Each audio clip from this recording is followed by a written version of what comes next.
ಕರ್ನಾಟಕ ಸರ್ಕಾರದ ಅತ್ಯಂತ ಜನಪ್ರಿಯ ಯೋಜನೆಯಾದ ಗೃಹಲಕ್ಷ್ಮಿ ಯೋಜನೆಗೆ ಸಂಬಂಧಿಸಿದಂತೆ ಪ್ರಸ್ತುತ ಚಾಲ್ತಿಯಲ್ಲಿರುವ ಅತ್ಯಂತ ಪ್ರಮುಖವಾದ ಹೊಸ ಅಪ್ಡೇಟ್ಗಳು ಮತ್ತು ಇತ್ತೀಚಿನ ಸುದ್ದಿಗಳ ಸಂಪೂರ್ಣ ವಿವರ ಇಲ್ಲಿದೆ.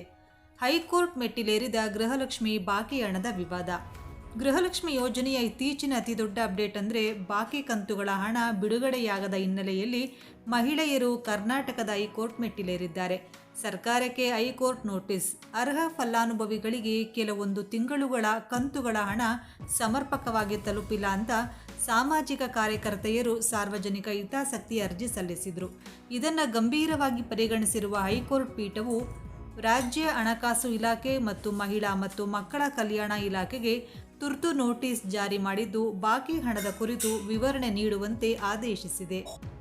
ಬಾಕಿ ಕಂತುಗಳ ವಿಲೇವಾರಿ. ತಾಂತ್ರಿಕ ಕಾರಣಗಳು ಮತ್ತು ಆಡಳಿತಾತ್ಮಕ ಬದಲಾವಣೆಗಳಿಂದಾಗಿ ವಿಳಂಬವಾಗಿದ್ದ 30ನೇ ಮತ್ತು 31ನೇ ಕಂತಿನ ಒಟ್ಟು 4,000 ರೂಪಾಯಿ ಹಣವನ್ನು ಒಟ್ಟಿಗೆ ಫಲಾನುಭವಿಗಳ ಖಾತೆಗಳಿಗೆ ಹಂತ ಹಂತವಾಗಿ ಜಮಾ ಮಾಡುವ ಪ್ರಕ್ರಿಯೆಯನ್ನು ರಾಜ್ಯ ಸರ್ಕಾರ ಚುರುಕುಗೊಳಿಸಿದೆ.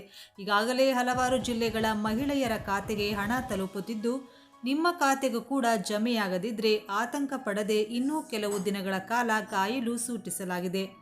ನಿಮ್ಮ ಖಾತೆಗೆ 30ನೇ ಕಂತಿನ ಹಣ ಬಂದಿದೆಯೇ ಅಥವಾ ಇಲ್ಲವೇ ಎಂಬುದನ್ನು ತಿಳಿಯಲು ಬ್ಯಾಂಕಿಗೆ ಅಲೆಯುವ ಅಗತ್ಯವಿಲ್ಲ. ನಿಮ್ಮ ಮೊಬೈಲ್ನಲ್ಲೇ ಹೀಗೆ ಪರಿಶೀಲಿಸಬಹುದು. ಗೂಗಲ್ ಪ್ಲೇಸ್ಟೋರ್ನಿಂದ ಅಧಿಕೃತ ಕರ್ನಾಟಕ ಡಿಬಿಟಿ ಆ್ಯಪನ್ನು ಡೌನ್ಲೋಡ್ ಮಾಡಿಕೊಳ್ಳಿ. ನಿಮ್ಮ ಆಧಾರ್ ಸಂಖ್ಯೆಯನ್ನು ನಮೂದಿಸಿ ಮೊಬೈಲ್ಗೆ ಬರುವ OTP ಮುಖಾಂತರ ಲಾಗಿನ್ ಆಗಿ. ಅಪ್ಲಿಕೇಶನ್ನಲ್ಲಿ ಗೃಹಲಕ್ಷ್ಮಿ ಯೋಜನೆಯನ್ನು ಆಯ್ದುಕೊಂಡರೆ ಇದುವರೆಗೂ ಯಾವ ದಿನಾಂಕದಂದು ಎಷ್ಟೆಷ್ಟು ಹಣ ನಿಮ್ಮ ಯಾವ ಬ್ಯಾಂಕ್ ಖಾತೆಗೆ ಜಮಾ ಆಗಿದೆ ಎಂಬ ಸಂಪೂರ್ಣ ಹಿಸ್ಟ್ರಿ ಕಾಣಸಿಗುತ್ತದೆ. ಸರ್ಕಾರದಿಂದ ಹಣ ಬಿಡುಗಡೆಯಾದ ನಂತರ ಡಿಬಿಟಿ ಆ್ಯಪ್ನಲ್ಲಿ ಅಪ್ಡೇಟ್ ಆಗಲು ಕನಿಷ್ಠ 2 ರಿಂದ 7 ದಿನಗಳ ಕಾಲ ತೆಗೆದುಕೊಳ್ಳಬಹುದು. ಮುಂದಿನ ಕಂತುಗಳು ನಿಲ್ಲಬಾರದು ಅಂದರೆ ತಕ್ಷಣ ಮಾಡಬೇಕಾದ ಪ್ರಮುಖ ಕೆಲಸಗಳು. ಸರ್ಕಾರವು ಗೃಹಲಕ್ಷ್ಮಿ ಯೋಜನೆಯ ಪಾರದರ್ಶಕತೆಯನ್ನು ಹೆಚ್ಚಿಸಲು ಮತ್ತು ಮರಣ ಹೊಂದಿದವರ ಹೆಸರಿನಲ್ಲಿ ದುರುಪಯೋಗವಾಗುತ್ತಿರುವುದನ್ನು ತಡೆಯಲು ಕೆಲವೊಂದು ನಿಯಮಗಳನ್ನು ಕಡ್ಡಾಯಗೊಳಿಸಿದೆ. ಒಂದು ವೇಳೆ ನಿಮ್ಮ ಹಣ ಬಾರದೇ ಇದ್ದರೆ ತಕ್ಷಣ ಈ ಕೆಳಗಿನ ಪರಿಶೀಲನೆಗಳನ್ನ ಮಾಡಿಕೊಳ್ಳಿ. ಆಧಾರ್ ಸೀಡಿಂಗ್. ನಿಮ್ಮ ಬ್ಯಾಂಕ್ ಖಾತೆಗೆ ಆಧಾರ್ ಕಾರ್ಡ್ ಲಿಂಕ್ ಆಗಿರಬೇಕು. NPCI mapping. ನಿಮ್ಮ ಖಾತೆಯು ನ್ಯಾಷನಲ್ ಪೇಮೆಂಟ್ಸ್ ಕಾರ್ಪೊರೇಷನ್ ಆಫ್ ಇಂಡಿಯಾನೊಂದಿಗೆ ಸಕ್ರಿಯವಾಗಿ ಲಿಂಕ್ ಆಗಿರಬೇಕು. ಇದು ಬ್ಯಾಂಕಿನಲ್ಲಿ ಆಕ್ಟಿವ್ ಎಂದು ತೋರಿಸುತ್ತಿರಬೇಕು. ಇನ್ನು ಮಾಹಿತಿ ದೋಷ. ನಿಮ್ಮ ರೇಷನ್ ಕಾರ್ಡ್, ಆಧಾರ್ ಕಾರ್ಡ್ ಹಾಗೂ ಬ್ಯಾಂಕ್ ಪಾಸ್ಬುಕ್ನಲ್ಲಿರುವ ನಿಮ್ಮ ಹೆಸರು ಮತ್ತು ಜನ್ಮ ದಿನಾಂಕದ ಅಕ್ಷರಗಳು ಒಂದೇ ರೀತಿ ಇರಬೇಕು. ಯಾವುದೇ ಸಣ್ಣ ವ್ಯತ್ಯಾಸವಿದ್ದರೂ ಕೂಡ ಡಿಬಿಟಿ ಪಾವತಿ ತಾನಾಗಿಯೇ ತಡೆ ಹಿಡಿಯಲ್ಪಡುತ್ತದೆ. ಗೃಹಲಕ್ಷ್ಮಿ ಫಲಾನುಭವಿಗಳಿಗೆ ವಿಶೇಷ ಸಾಲದ ಸೌಲಭ್ಯ.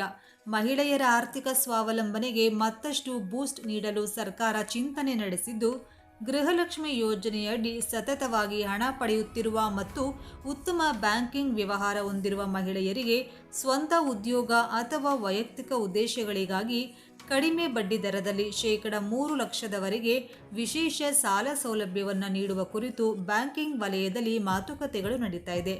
ನಿಮಗೆ ಇನ್ನೂ ಕೂಡ ಹಣ ಜಮೆಯಾಗದಿದ್ದರೆ ತಕ್ಷಣ ನಿಮ್ಮ ಹತ್ತಿರದ ಕರ್ನಾಟಕ 1, ಬೆಂಗಳೂರು 1 ಅಥವಾ ಗ್ರಾಮ 1 ಕೇಂದ್ರಗಳಿಗೆ ಭೇಟಿ ನೀಡಿ ನಿಮ್ಮ ಯೋಜನೆಯ ಸ್ಟೇಟಸ್ ಹಾಗೂ EKYC ಸ್ಥಿತಿಯನ್ನು ಉಚಿತವಾಗಿ ಪರಿಶೀಲಿಸಿಕೊಳ್ಳಿ. ಮತ್ತೆ ನಿಮಗೆ ಗೃಹಲಕ್ಷ್ಮಿ ಹಣ ಸರಿಯಾಗಿ ಬರುತ್ತಿದೆಯಾ? ಇನ್ನು ಈ ಬಗ್ಗೆ ನಿಮ್ಮ ಅನಿಸಿಕೆಗಳನ್ನು ತಪ್ಪದೇ ಕಮೆಂಟ್ ಸೆಕ್ಷನ್ನಲ್ಲಿ ಕಮೆಂಟ್ ಮಾಡಿ.